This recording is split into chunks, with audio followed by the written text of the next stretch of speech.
ಯಲ್ಲಾಲಿಂಗ ಪ್ರಭು ಮಹಾರಾಜರನ್ನು ಎನ್ನ ಮನೋಮಂದಿರದಲ್ಲಿ ಧ್ಯಾನಿಸಿ ಸಕಲ ಜೀವಾತ್ಮರಿಗೆ ಲೆಸನ್ನೆ ಬಯಸಿದ ಎನ್ನ ಆರಾಧ್ಯ ಗುರುಗಳಾಗಿರುವಂಥ ಲಿಂಗೈಕ್ಯ ಷಡಕ್ಷರಿ ಶಿವಯೋಗಿ ಸಿದ್ದರಾಮೇಶ್ವರಪ್ಪಗಳ ಪವಿತ್ರವಾಗಿರುವಂಥ ಪದ್ಮಪಾದಕ್ಕೆ ಅನಂತ ಕೋಟಿ ಭಕ್ತಿಯ ಪ್ರಣಾಮಗಳನ್ನು ಸಮರ್ಪಿಸಿ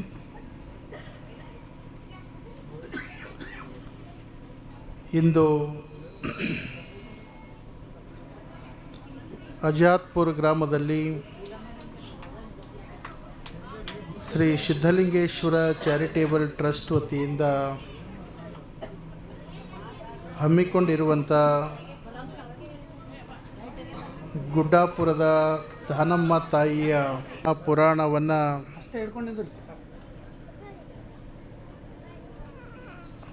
ಪ್ರಾರಂಭ ಮಾಡುವುದರ ಮುಖಾಂತರ ಈ ಕಾರ್ಯಕ್ರಮವನ್ನು ಏರ್ಪಡಿಸಿರುವಂಥ ಈ ಸಂದರ್ಭದಲ್ಲಿ ಭವ್ಯವಾದಂಥ ವೇದಿಕೆ ಮೇಲೆ ಆಸೀನರಾಗಿ ಪ್ರತಿದಿನವೂ ಕೂಡ ನಿಮ್ಮೆಲ್ಲರಿಗೆ ದಾನಮ್ಮ ದೇವಿಯ ಮಹಾಪುರಾಣವನ್ನು ನಿಮ್ಮೆಲ್ಲರ ಮನಮುಟ್ಟುವಾಗೆ ಹೇಳುತ್ತಿರುವಂಥ ಶ್ರೀಮಠದ ನೆಚ್ಚಿನ ಶಿಷ್ಯರಲ್ಲಿ ಒಬ್ಬರಾದ ಶಿವಶಂಕರ್ ಬಿರಾದರ್ ಅವರಲ್ಲಿ ಈ ಸಮಾರಂಭದಲ್ಲಿ ಭಕ್ತಿ ಸಂಗೀತ ಸೇವೆಯನ್ನು ಸಮರ್ಪಣೆ ಮಾಡಿರುವಂಥ ಶಿವಾನಂದ್ ಮಂದೇವಾಲ್ ಅವರಲ್ಲಿ, ಮಗನೂರವರಲ್ಲಿ, ಜೊತೆಗೆ ಜ್ಞಾನೇಶ್ ಅವರಲ್ಲಿ, ಈ ಸಮಾರಂಭವನ್ನು ಆಯೋಜನೆ ಮಾಡಿರುವಂಥ ಚಾರಿಟೇಬಲ್ ಟ್ರಸ್ಟಿನ ಸರ್ವ ಸದಸ್ಯರಲ್ಲಿ, ಈ ಸಮಾರಂಭಕ್ಕೆ ಸಾಕ್ಷಿಯಾಗಿರುವಂಥ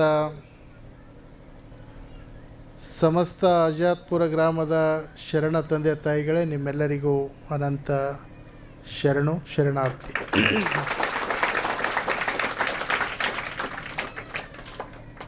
ಅಜಾತ್ಪುರ ಗ್ರಾಮದಲ್ಲಿ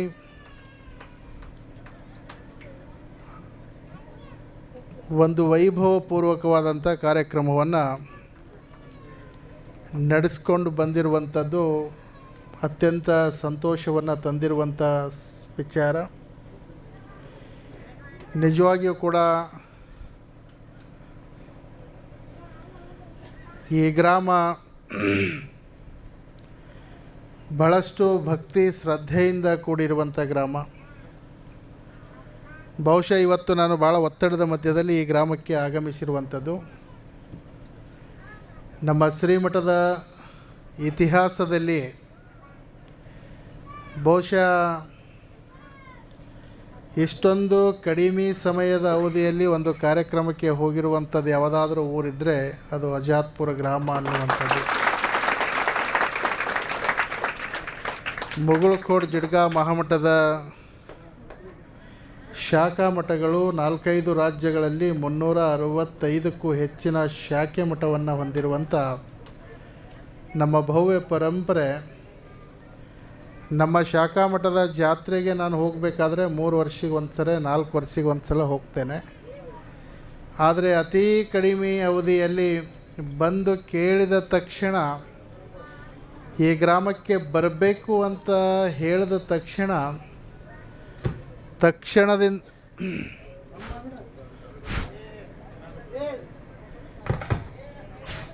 ಅತ್ಯಂತ ಸಂತೋಷದಿಂದ ಒಪ್ಕೊಂಡು ಅತಿ ಕಡಿಮೆ ಅವಧಿಗೆ ಬಂದಿರತಕ್ಕಂಥ ಗ್ರಾಮ ಅಂದರೆ ಅದು ಅಜಾತ್ಪುರ ಗ್ರಾಮ ಅನ್ನುವಂಥದ್ದು ಭಾಳ ಅಭಿಮಾನದಿಂದ ಹೇಳ್ತೇನೆ.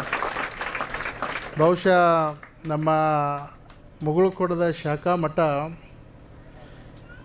ಈ ಮಲೆನಾಡಿನಲ್ಲಿ ಯಾವುದೋ ಒಂದು ಊರಿಗೆ ಹೋದಿ ಅಲ್ಲ ಸರ, ದಾಂಡೇಲಿಯಲ್ಲಿ ಸುಮಾರು 1992ನೇ ಸಾಲಿನಲ್ಲಿ ಆ ಮಠವನ್ನು ಸ್ಥಾಪನೆ ಆಗಿರುವಂಥದ್ದು. ಅಲ್ಲಿ ಭಕ್ತರು ಎಲ್ಲರೂ ಸೇರಿಕೊಂಡು ಒಂದು ಮಠವನ್ನು ಸ್ಥಾಪನೆ ಮಾಡಿದರು. ಆ ಸ್ಥಾಪನೆ ಮಾಡಿದ ನಂತರ ಹಿಂದಿನ ನಮ್ಮ ದೊಡ್ಡ ಗುರುಗಳಿಗೆ ಅನೇಕ ಬಾರಿ ಆಮಂತ್ರಣವನ್ನು ಕೊಟ್ಟಾಗ ಗುರುಗಳಿಗೂ ಕೂಡ ಕಾರಣಾಂತರಗಳಿಂದ ಹೋಗ್ಲಿಕ್ಕೆ ಆಗಲಿಲ್ಲ. ನನಗೂ ಕೂಡ ಭಾಳ ಸರಿ ಕರೆದಿದ್ದರು, ಸುಮಾರು 20 ವರ್ಷದಿಂದ ಕರೀತಿದ್ರು, ಹೋಗೋಕ್ಕಾಗಿರಲಿಲ್ಲ. ನಾನು ಮೊನ್ನೆ ಜನವರಿ ತಿಂಗಳಲ್ಲಿ ಹೋದೆ. ನಮ್ಮ ಒಂದು ಶಾಖಾ ಮಠಕ್ಕೆ ಮಠ ಸ್ಥಾಪನೆಯಾಗಿ ನಾವು ಅಲ್ಲಿ ಭೇಟಿ ಕೊಟ್ಟಿರ್ತಕ್ಕಂಥ ಒಂದು ಎಷ್ಟು ವರ್ಷದ ನಂತರ ನಾವು ಅಲ್ಲಿ ಭೇಟಿ ಕೊಟ್ಟಿವಿ ಅಂದರೆ 32 ವರ್ಷದ ನಂತರ ಆ ಶಾಖಾ ಮಠಕ್ಕೆ ಭೇಟಿ ಕೊಟ್ಟಿರುವಂಥದ್ದು. ಇವತ್ತು ಅಜಾತ್ಪುರ ಗ್ರಾಮಕ್ಕೆ ಇಷ್ಟು ಕಡಿಮೆ ಸಮಯದಲ್ಲಿ ಬರ್ತೀನಿ ಅಂತ ನನಗೂ ಕಲ್ಪನೆ ಇಲ್ಲ. ಆದರೆ ಇಷ್ಟು ಜಲ್ದಿ ನಾನು ಬಂದೀನಿ ಅಂತಂದರೆ ಇದೆಲ್ಲದಕ್ಕೂ ಕಾರಣ ಏನು ಅಂತ ಕೇಳಿದ್ರೆ, ನಮ್ಮ ಮಹಾಮಠದ ಗುರು ಪರಂಪರೆಯ ಸಿದ್ಧರಾಮ ಶಿವಯೋಗಿಗಳ ನೆಚ್ಚಿನ ಮಗನಾಗಿರುವಂಥ ಶಿವಶಂಕರ್ ಬಿರಾದರ್ ಅವರು ಬಂದು ತಾವು ಬರಬೇಕು ಅಂತ ಹೇಳಿದ್ರು. ಅದು ಹೇಳಿದ ತಕ್ಷಣ ನಾನು ಇವತ್ತು ಬಬಲಾದ ಮಠದ ಕಾರ್ಯಕ್ರಮನೂ ಕೂಡ ಒಂದು ಒಪ್ಕೊಂಡಿದ್ದೆ. ಆ ಕಾರ್ಯಕ್ರಮ ನಾನು ಅಲ್ಲೇ ಬರ್ತೀನಿ, ಅವತ್ತಿನ ದಿನ ಬಂದು ಹೋಗ್ತೀನಿ ಅನ್ನುವಂಥ ಮಾತನ್ನು ಹೇಳಿದೆ. ಮೂಲ ಯಾವ ಕಾರ್ಯಕ್ರಮ ಒಪ್ಕೊಂಡಿದ್ದೆ ಅದೇ ಕಾರ್ಯಕ್ರಮಕ್ಕೆ ಹೋಗ್ಲಿಕ್ಕೆ ಆಗಲಿಲ್ಲ. ಆದರೆ ಅಜಾತ್ಪುರ ಗ್ರಾಮಕ್ಕೆ ಇವತ್ತು ಮಾತ್ರ ನಾನು ಬರ್ತಕ್ಕಂಥ ಯೋಗ ಬಂದಿರುವಂಥದ್ದು ಇದೆಯಲ್ಲ, ನಿಜವಾಗಿಯೂ ಭಾಳ ಸಂತೋಷ ಅನ್ನಿಸ್ತದೆ. ಈ ಊರಲ್ಲಿ ಭಕ್ತಿ ಎಲ್ಲಿರ್ತದೆ ಅಲ್ಲಿ ಗುರುಗಳು ಮತ್ತು ಆ ಮಹಾತ್ಮರ ಸಂಗಮ ಆಗ್ತದೆ. ಹಾಗಾಗಿ ಇವತ್ತು ನಮ್ಮ ಸಿದ್ಧಲಿಂಗೇಶ್ವರ ಈ ಮಹಾಮಠದಲ್ಲಿ ಚಾರಿಟೇಬಲ್ ಟ್ರಸ್ಟ್ ವತಿಯಿಂದ ಹಮ್ಮಿಕೊಂಡಿರುವಂಥ ಈ ಕಾರ್ಯಕ್ರಮ ಒಳಗಡೆ ಬಂದಂಥ ಸಂದರ್ಭದಲ್ಲಿ ಪ್ರಮುಖರು ಹೇಳ್ತಿದ್ರು, 1942ನೇ ಸಾಲಿನಲ್ಲಿ ಪೂಜ್ಯ ಸಿದ್ಧಲಿಂಗೇಶ್ವರ ಮಹಾಸ್ವಾಮಿಗಳು ಇಲ್ಲಿ ಒಂದು ಗಣಪತಿಯನ್ನು ಸ್ಥಾಪನೆ ಮಾಡಿರ್ತಕ್ಕಂಥದ್ದು. ಬಹುಶಃ 12 ದಿವಸಗಳಾದ ನಂತರ ಗಣೇಶ ಉತ್ಸವ ಪ್ರಾರಂಭ ಆಗ್ತದೆ. ಆದರೆ 5 ದಿವಸ 11 ದಿವಸಗಳು ಮಾತ್ರ 21 ದಿನ ಮಾತ್ರ ಗಣೇಶ ಉತ್ಸವವನ್ನು ಮಾಡಿ ಅದನ್ನು ಮುಕ್ತಾಯ ಮಾಡ್ತಾರೆ.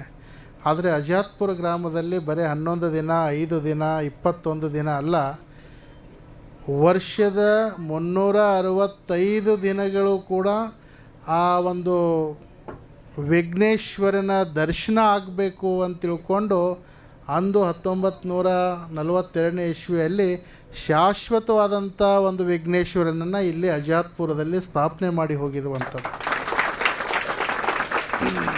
ಹಾಗಾಗಿ ಆ ಇತಿಹಾಸವನ್ನು ಕೇಳಿದಾಗ ರೋಮಾಂಚನ ಆಗ್ತದೆ. ಅಂದಿನ ಸಂದರ್ಭದಲ್ಲಿ ಅಷ್ಟೊಂದು ವಾತಾವರಣ ಇವತ್ತು ನಾವು ಹೇಗೆ ಯಾವಾಗ ಬೇಕಾವಾಗ ಧಾರ್ಮಿಕ ಕಾರ್ಯಕ್ರಮ ಮೂರ್ತಿ ಪ್ರತಿಷ್ಠಾಪನೆ ಮಾಡುವಂಥ ಅವಕಾಶ ಈಗ ಹೇಗಿದೆ ಆವಾಗಿನ ಕಾಲಕ್ಕೆ ಇರಲಿಲ್ಲ.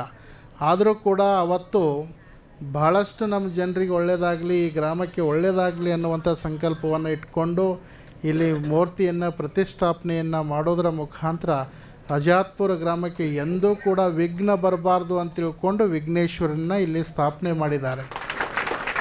ಅಂಥ ಒಂದು ಶ್ರೇಷ್ಠವಾದಂಥ ಈ ಕಾರ್ಯಕ್ರಮದಲ್ಲಿ ಬಂದು ಭಾಗಿಯಾಗಿರ್ತಕ್ಕಂಥದ್ದು ಬಹಳಷ್ಟು ಸಂತೋಷವನ್ನು ತಂದಿರುವಂಥದ್ದು. ಮನುಷ್ಯನ ಜೀವನದಲ್ಲಿ ಹುಟ್ಟಿರುವಂಥ ಮನುಷ್ಯ ಒಂದು ದಿನ ಸಾಯಲೇಬೇಕು. ಆದರೆ ಹುಟ್ಟು ಸಾವಿನ ಮಧ್ಯದಲ್ಲಿ ಈ ಬದುಕು ಸಾರ್ಥಕತೆ ಆಗಬೇಕು ಅಂತಂದರೆ ಇಂಥ ಶ್ರೇಷ್ಠವಾದಂಥ ಪುರಾಣ ಪ್ರವಚನವನ್ನು ಕೇಳಿ ಸನ್ಮಾರ್ಗದಲ್ಲಿ ನಡೆದಿದ್ದೇ ಆದರೆ ನಮ್ಮ ಜೀವನಕ್ಕೆ ಒಂದು ಅರ್ಥ ಬರ್ತದೆ. ಹಾಗಾಗಿ ಸ್ವರ್ಗ ನರಕ ಅನ್ನುವಂಥದ್ದು ಬೇರೆ ಎಲ್ಲಿ ಇಲ್ಲ. ಸ್ವರ್ಗ ನರಕ ಅನ್ನುವುದು ನಮ್ಮ ಜೀವನದಲ್ಲಿ ನಮ್ಮಲ್ಲೇ ನಮ್ಮ ಮನಸ್ಸಿನ ಭಾವನೆಯಲ್ಲಿ ಇರ್ತಕ್ಕಂಥದ್ದು. ನಮ್ಮ ಮನಸ್ಸು ಸ್ವಚ್ಛ ಇತ್ತು, ನಾವೆಲ್ಲರೂ ಒಂದು ಮನೆಯಲ್ಲಿ ಎಲ್ಲರೂ ನಗುತ್ತಾ ಇದ್ದು ಎಲ್ಲರೂ ಪರಸ್ಪರ ಪ್ರೀತಿ ವಿಶ್ವಾಸದಿಂದ ಇದ್ದಿದ್ದೇ ಆದರೆ ಆ ಮನೆ ಸ್ವರ್ಗ ಆಗ್ತದೆ.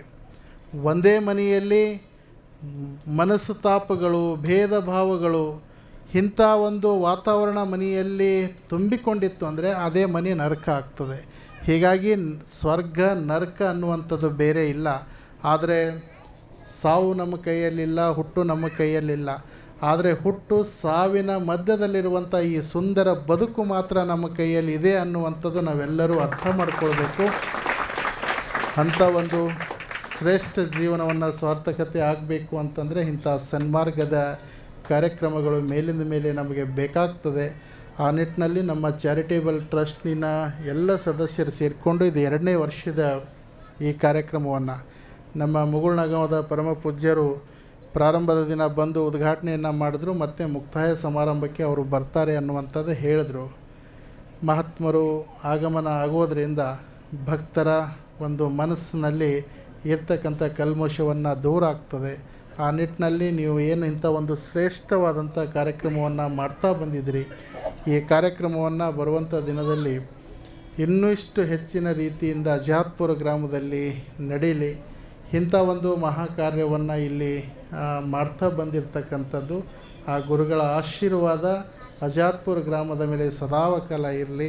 ಈ ಗ್ರಾಮದ ಮೇಲೆ ಶಾಂತಿ, ನೆಮ್ಮದಿ, ಸಮೃದ್ಧಿ ಈ ಗ್ರಾಮದಲ್ಲಿ ತುಂಬಿ ತುಳುಕಲಿ ಅನ್ನುವಂಥ ಮಾತನ್ನು ಈ ಸಂದರ್ಭದಲ್ಲಿ ಹೇಳಿ, ವಿಶೇಷವಾಗಿ ಶಿವಶಂಕರ್ ಬಿರಾದರ್ ಅವರು ಹೇಳಿದ್ರು, ಇದು ಮುಂದೆ ಆಸರೆಯನ್ನು ಮಾಡಿ ಬಂದಂಥ ಭಕ್ತರಿಗೆ ಅನುಕೂಲವನ್ನು ಆಗಿರ್ತಕ್ಕಂಥದ್ದು. ಮೊನ್ನೆ ಶಾಸಕರು ಬಂದು ಮುಂದಿನ ಸಲ ಇದನ್ನು ಏನು RCC ಛತ್ತನ್ನು ಹಾಕಿ ಮಾಡಿಕೊಡ್ತೀವಿ ಅನ್ನುವಂಥ ಆಶ್ವಾಸನೆಯನ್ನು ಕೊಟ್ಟಿದ್ದಾರೆ. ಅದರ ಉದ್ಘಾಟನೆಗೆ ತಾವೇ ಬರಬೇಕು ಅನ್ನುವಂಥ ಮಾತನ್ನು ಹೇಳಿದ್ರು. 100ಕ್ಕೆ 100ರಷ್ಟು ನಾನು ಮತ್ತೆ ಈ ಊರಿಗೆ ಬಂದು ನಿಮ್ಮೆಲ್ಲರಿಗೂ ಆಶೀರ್ವಾದವನ್ನು ಮಾಡ್ತೇನೆ ಅನ್ನುವಂಥ ಮಾತನ್ನು ಹೇಳ್ತೇನೆ. ಭಾಳ ಅದ್ಭುತವಾಗಿರುವಂಥ ಪುರಾಣ ಪ್ರವಚನವನ್ನು ಅವರು ಮಾಡ್ತಾರೆ. ಕಾರಣ ಏನು ಅಂದರೆ ಮಹಾತ್ಮರ ಮಾರ್ಗದರ್ಶನದಿಂದ, ಅಂದರೆ ಸಿದ್ದರಾಮ ಶಿವಯೋಗಿಗಳು ಈ ಭಾಗದಲ್ಲಿ ನಡೆದಾಡುವ ಮಾತನಾಡುವ ದೇವರೆಂದೇ ಪ್ರಖ್ಯಾತಿಗೊಂಡಿರ್ತಕ್ಕಂಥ ಗುರುಗಳು ಅವರಿಗೆ ಆಶೀರ್ವಾದ ಮಾಡಿ, ನೀನು ಒಬ್ಬ ದೊಡ್ಡ ಕಲಾವಿದನಾಗಿ ಮೆರಿಬೇಕು, ಅದು ನನ್ನ ಆಶೀರ್ವಾದ ಇದೆ ಅಂತ ತಿಳ್ಕೊಂಡು ಸ್ವತಃ ಅವರೇ ಮಾರ್ಗದರ್ಶನವನ್ನು ಮಾಡಿ ಇವತ್ತು ಈ ವಿದ್ಯೆ ಕಲಿಬೇಕು ಅಂತಂದರೆ, ಇವತ್ತು ಪುಟ್ಟರಾಜ ಗವಾಯಿಗಳ ಹತ್ರ ಹೋಗಿ ಈ ವಿದ್ಯೆಯನ್ನು ಕಲಿಬೇಕು ಅಂತಂದರೆ ಇದಕ್ಕೆ ಹಿನ್ನೆಲೆ ಒಬ್ಬ ಮಹಾತ್ಮನ ಶಕ್ತಿ ಯಾರ್ದು ಅಂತ ಕೇಳಿದ್ರೆ ಅದು ಸಿದ್ದರಾಮ ಶಿವಯೋಗಿಗಳದು. ಅಂಥ ಮಹಾತ್ಮರ ಆಶೀರ್ವಾದವನ್ನು ಪಡೆದಿರ್ತಕ್ಕಂಥ ಶಿವಶಂಕರ್ ಬಿರಾದರ್ ಅವರು ಈ ಗ್ರಾಮದಲ್ಲಿ ಪುರಾಣವನ್ನು ಪ್ರವಚನವನ್ನು ಮಾಡ್ತಕ್ಕಂಥ ಕಾರ್ಯವನ್ನು ಪ್ರಾರಂಭ ಆಗಿದೆ. ಈ ಕಾರ್ಯಕ್ರಮವನ್ನು ಯಶಸ್ವಿಯಾಗಲಿ. ಬರುವಂಥ ದಿನದಲ್ಲಿ ಅಜಾದ್ಪುರ ಗ್ರಾಮಕ್ಕೆ ಭಗವಂತನ ಆಶೀರ್ವಾದದಿಂದ ಶಾಂತಿ, ಸಮೃದ್ಧಿ ತುಂಬಿ ತುಳುಕಲಿ ಅನ್ನುವಂಥ ಮಾತನ್ನು ಈ ಸಂದರ್ಭದಲ್ಲಿ ಹೇಳಿ, ಇಲ್ಲಿ ಆಗಮಿಸಿರುವಂಥ ಎಲ್ಲ ಈ ಮಹಾಮಠದ ಭಕ್ತರಿಗೆ ಆ ಗುರುಗಳ ಆಶೀರ್ವಾದದ ಶ್ರೀರಕ್ಷೆ ಸದಾಕಾಲ ಇರಲಿ ಅಂತ ಹಾರೈಸಿ, ನಾನು ಬೆಂಗಳೂರಿಗೆ ಹೋಗ್ತಕ್ಕಂಥ ಕಾರ್ಯಕ್ರಮದ ಅವಸರದಲ್ಲಿರೋದರಿಂದ ಹೆಚ್ಚಿನ ಸಮಯ ತೆಗೆದುಕೊಳ್ಳೋಕ್ಕಾಗಲಿಲ್ಲ. ಮತ್ತೆ ಮುಂದಿನ ಸಲ ಬಂದಾಗ ನೀವು ಎಷ್ಟೊತ್ತು ಹೇಳ್ತೀರೋ ಅಷ್ಟೊತ್ತು ಈ ಕಾರ್ಯಕ್ರಮದಲ್ಲಿ ಇದ್ದು ಹೋಗ್ತೇನೆ ಅನ್ನುವಂಥ ಮಾತನ್ನು ಹೇಳ್ತಾ, ಆಗಮಿಸಿರುವಂಥ ನಿಮ್ಮೆಲ್ಲರಿಗೂ ಶುಭವಾಗಲಿ. ಸರ್ವೇ ಜನಃ ಸುಖಿನೋ ಭವಂತು. AP ಆಧ್ಯಾತ್ಮ ಪರಿಚಯ, ಆಧ್ಯಾತ್ಮ ಲೋಕದ ಕೈಗನ್ನಡಿ.